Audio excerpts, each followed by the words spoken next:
Démocratique du Congo, une colline s'est brutalement effondrée sur un site minier, faisant près de 200 morts selon les toutes premières estimations. Les opérations de recherche se poursuivent alors que des dizaines de mineurs seraient toujours piégés sous terre. Benoît Dutot, Lucie Jassogne. Le site minier de Rubaya dans l'est du Congo est immense. Il s'étend sur 3000 hectares, soit environ 30 km². Mercredi après-midi, probablement en raison des pluies, un pan de colline s'est effondré. Un autre éboulement a eu lieu le lendemain matin. La colline s'est effondrée sur moi alors que je creusais.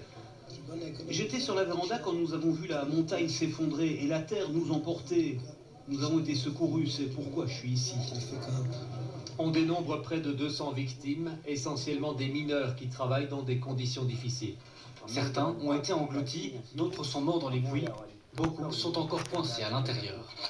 Depuis avril 2024, le site minier de Rubaya, comme une grande partie du Nord Kivu, est contrôlé par le groupe armé antigouvernemental M23. On estime que 15 à 30% du coltan mondial se trouve dans son sous-sol, une source importante de financement pour le M23, car le coltan est le minerai dont est issu le tantal, essentiel à la fabrication des équipements électroniques. Avec une certaine dose de cynisme, le gouverneur nommé par le M23 s'est adressé aux mineurs. Nous vous demandons de nous aider à élaborer des stratégies pour éviter que de tels drames ne se reproduisent. Comme ça. Nous appelons la population Tu à vas la plus voir. grande vigilance. Il est louable de vouloir gagner de l'argent, mais on ne peut pas en gagner si on est mort. En juin 2025, un premier éboulement s'était produit, 45 mineurs avaient péri.